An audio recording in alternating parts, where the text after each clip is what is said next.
Leitura no Evangelho de Mateus, capítulo 5, versículos de 13 a 20. Assim diz a palavra do Senhor. Vocês são sal para a humanidade, mas se o sal perde o gosto, deixa de ser sal e não serve para mais nada. É jogado fora e pisado pelas pessoas que passam. Vocês são a luz para o mundo. Não se pode esconder uma cidade construída sobre um monte. Ninguém acende uma lamparina para colocá-la debaixo de um cesto. Pelo contrário, ela é colocada no lugar próprio, para que ilumine todos os que estão na casa. Assim também a luz de vocês deve brilhar, para que os outros vejam as coisas boas que vocês fazem e louvem o Pai de vocês que está no céu. Não pensem que eu vim para acabar com a lei de Moisés, ou com os ensinamentos dos profetas. Não vim para acabar com eles, mas para dar o seu sentido completo. Eu afirmo a vocês que isto é verdade. Enquanto o céu e a terra durarem, nada será tirado da lei, nem a menor letra, nem qualquer acento. E assim será o fim de todas as coisas. Portanto, qualquer um que desobedecer ao menor mandamento e ensinar os outros a fazerem o mesmo, será considerado o menor no reino do céu. Por outro lado, quem obedecer à lei e ensinar os outros a fazerem o mesmo, será considerado grande no reino do céu.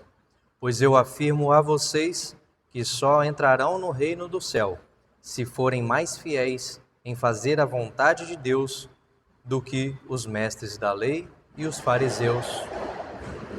Amém. Podeis sentar.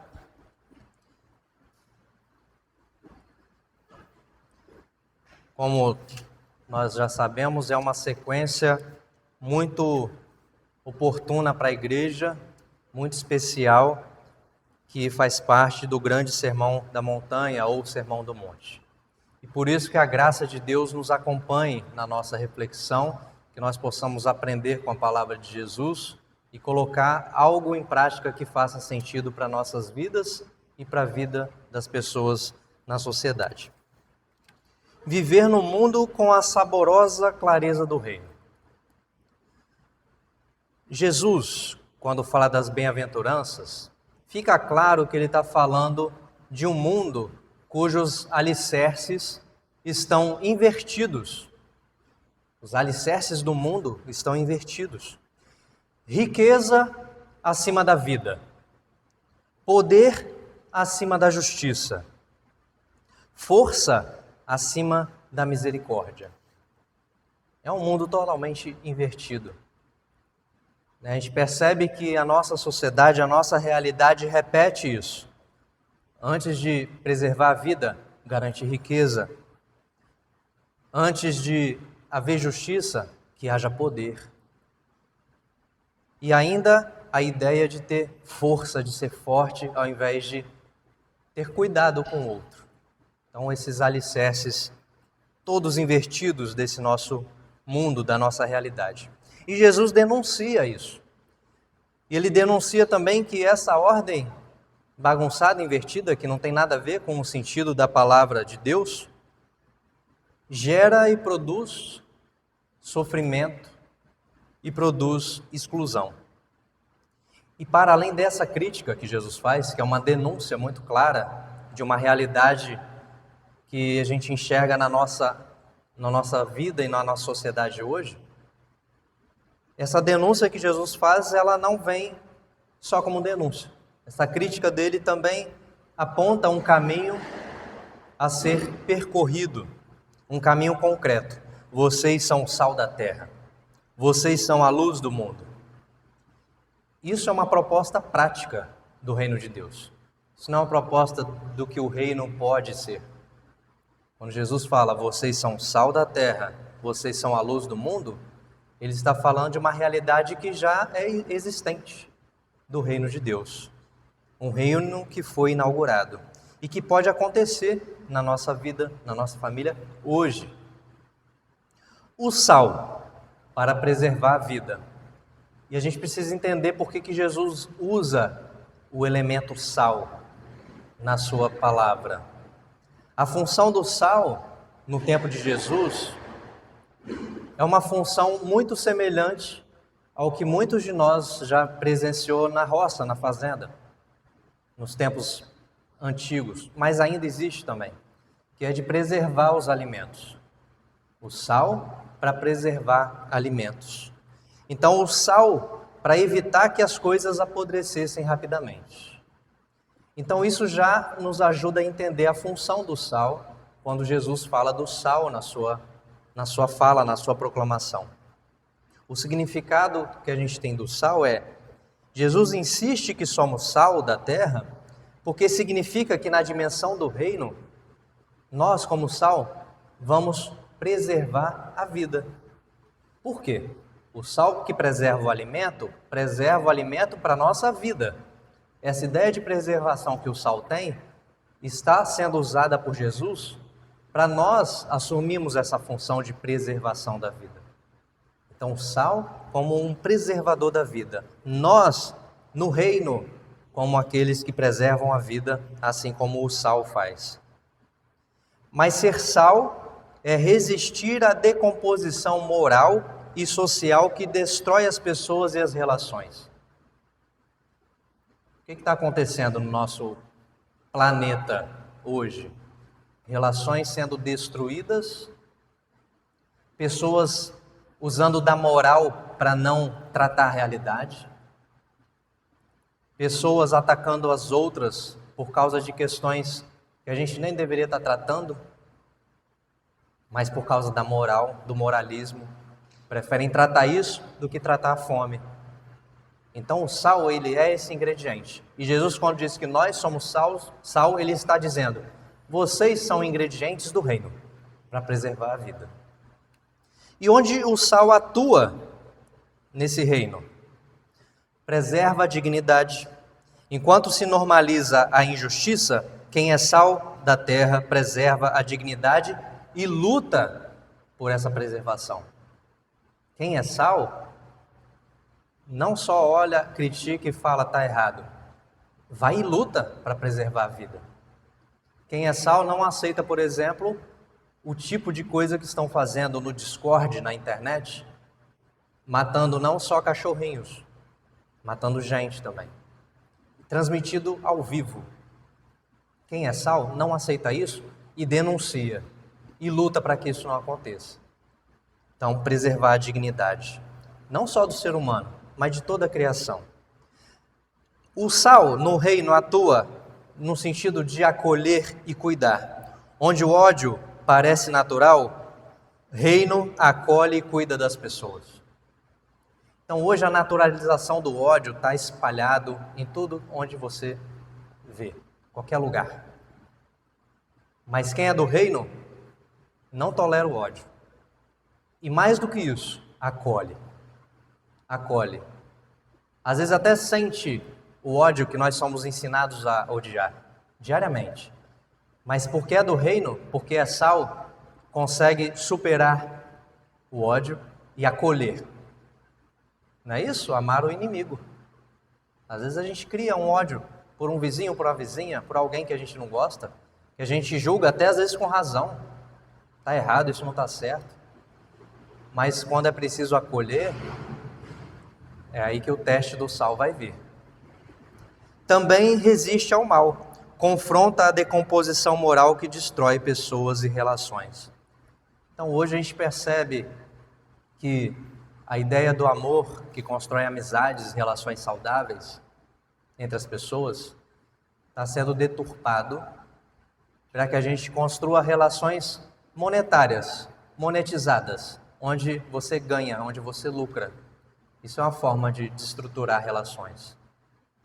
E isso acontece muito também no meio da pornografia, quando adolescentes, adultos, quando líderes poderosos, como a gente já viu amplamente divulgado, como o caso do Epstein, uso do poder para abusar e maltratar e ferir corpos infantis.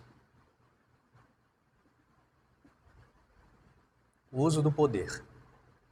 Não tem nada de sal nisso. Não tem nada de bom nisso.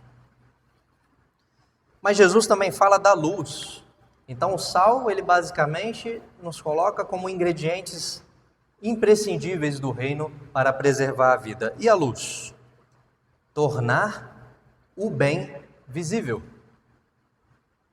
A gente fala da luz também para iluminar, para que o mal se dissipe ou para que se veja algo que está escondido. Mas a luz também é para dar visibilidade ao que é bom, ao que é feito como bem. Então a gente não pode esquecer dessa dimensão da luz. Jesus diz: vocês são a luz do mundo. A luz não existe para enfeitar. Apesar de ser muito bonito, né? O Natal das luzes é lindíssimo. Mas a luz não foi feita para enfeitar, a não ser o céu estrelado, que realmente é lindo. Mas para revelar. Ela mostra o caminho, denuncia obstáculos, afasta o medo. Jesus afirma que ninguém acende uma lâmpada para escondê-la. Esconder uma luz é tirar a razão da luz existir, não é? Para que você vai esconder uma luz? Não faz sentido. Então a luz, ela tem uma função importante, aliás, várias. Revelar, então, mostrar o caminho, expor obstáculos e afastar o medo. A gente vive exatamente um problema de falta de luz. Não necessariamente a luz elétrica. Porque quando a gente está num caminho e encontra obstáculos, o que acontece? A gente sofre. Por que a gente sofre? Porque o nosso poder público não cumpre com o que deveria cumprir. Quantas pessoas sofrem insegurança? Então aconteceu no meu bairro uma notícia do nosso grupo da comunidade que dizia assim: para esclarecer a situação, a praça, cujo nome eu não vou citar, ela tem sido guarnecida sim pelo poder público, mas isso não indica que, por algum motivo, as pessoas em situação de rua estejam com mais frequência lá. Eu achei estranho quando diz que o poder público está presente, mas tem pessoas em situação de rua. Primeiro, porque está dizendo que pessoas em situação de rua são ameaça. E segundo, porque está negando dar abrigo, acolhida a pessoas em situação de rua. Isso é falta de luz na governança, nas prefeituras, no nosso estado. Ser luz é olhar para a situação e acolher todos. Ninguém pode se sentir ameaçado. Uma pessoa em situação de rua também não pode se sentir ameaçada porque está vivendo uma situação de carestia. Então é uma coisa muito séria que a gente vive, que é essa falta de luz, que revela o caminho, que revela os obstáculos, denuncia os obstáculos e protege, afastando o medo. Eu não tenho que ter medo de gente em situação de rua porque está em situação de rua, não. Eu tinha que ter medo de eu estar também em situação de rua, porque se eles chegaram nessa situação é porque está faltando dignidade.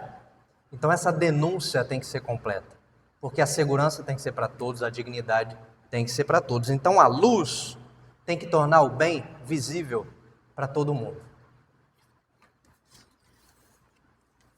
Silêncio é cobrir a luz. Silenciar diante da mentira, da injustiça e da violência é cobrir a luz do reino.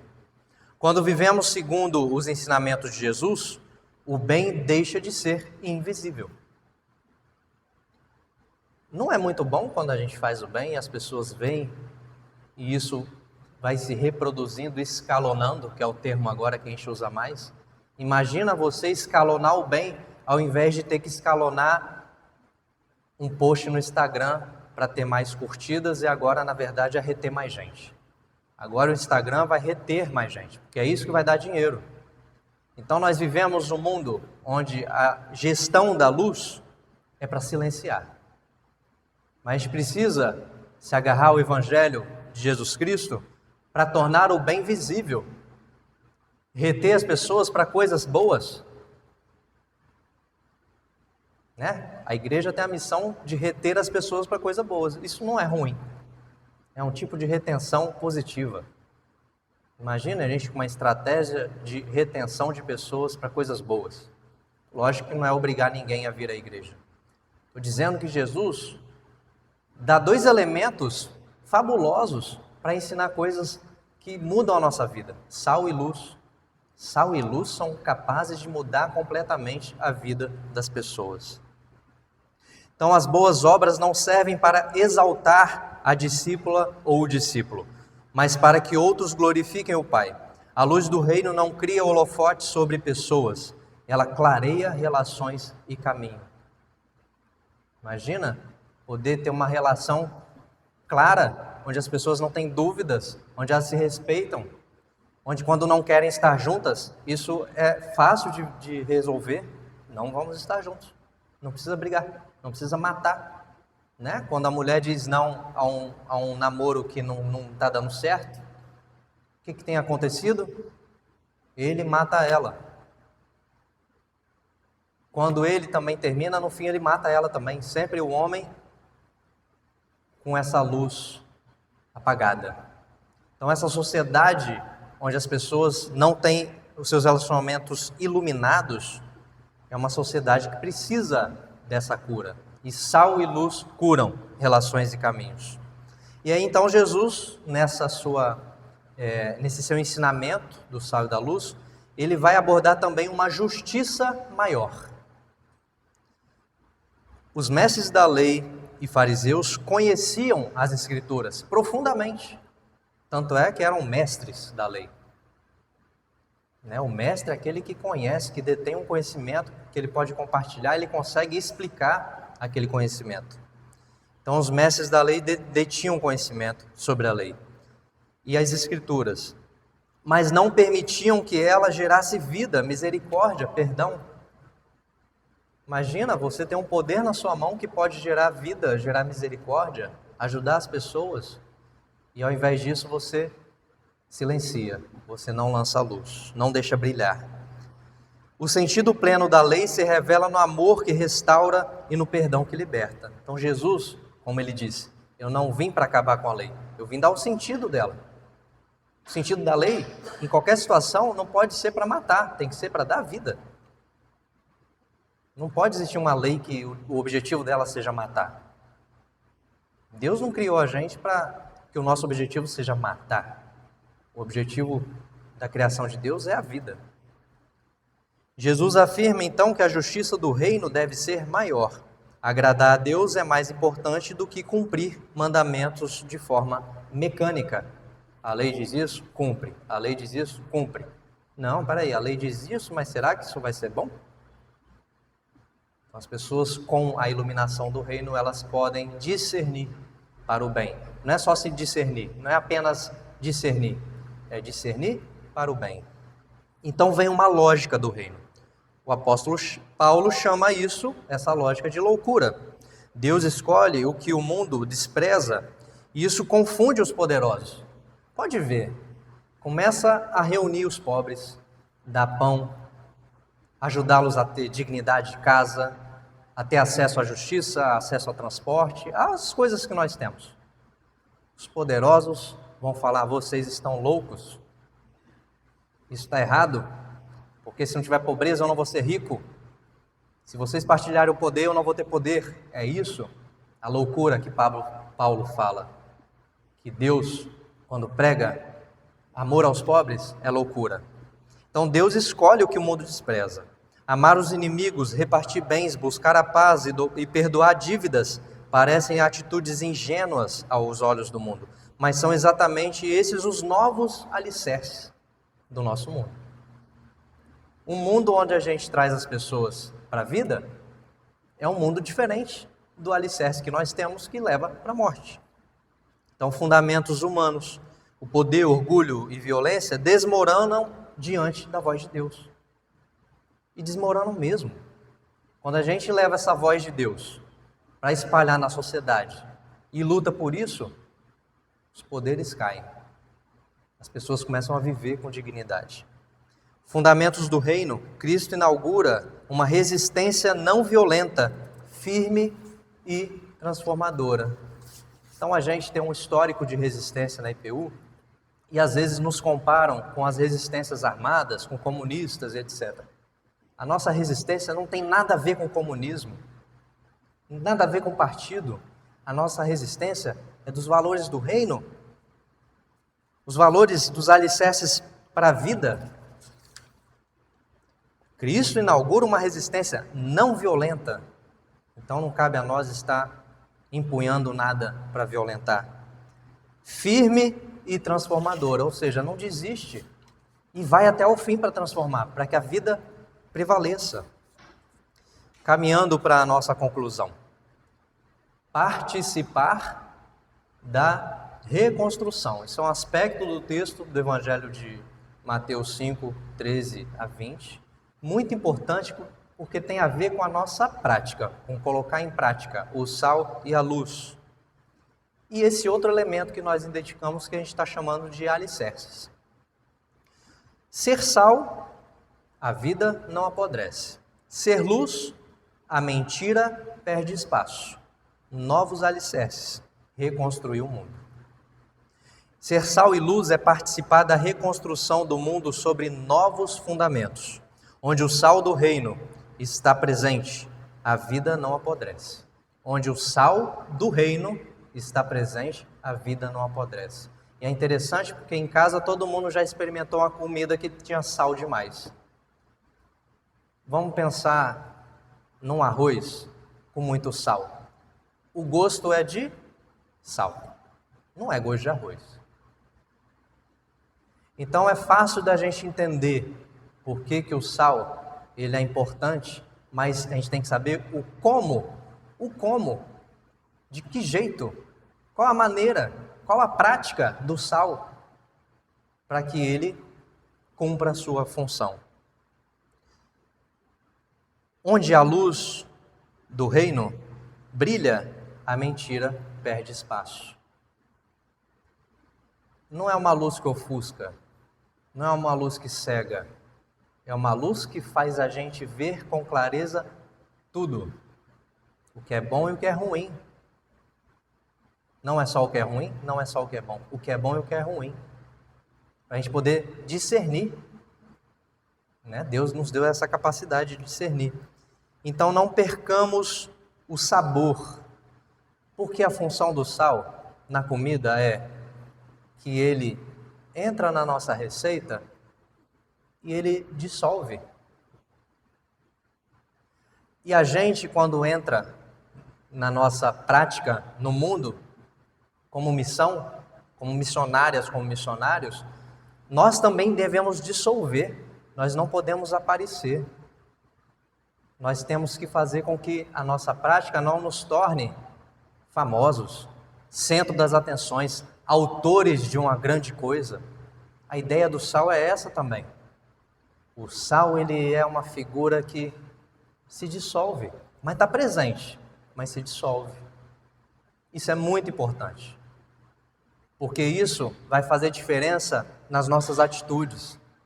Porque às vezes quando as pessoas percebem que a gente está tentando convencê-las de algo, pode ser que esteja muito salgado. Mas se você fizer de forma que se dilua, você temperou certo. Isso nas relações, isso nas confusões que a gente se mete. Isso em qualquer situação.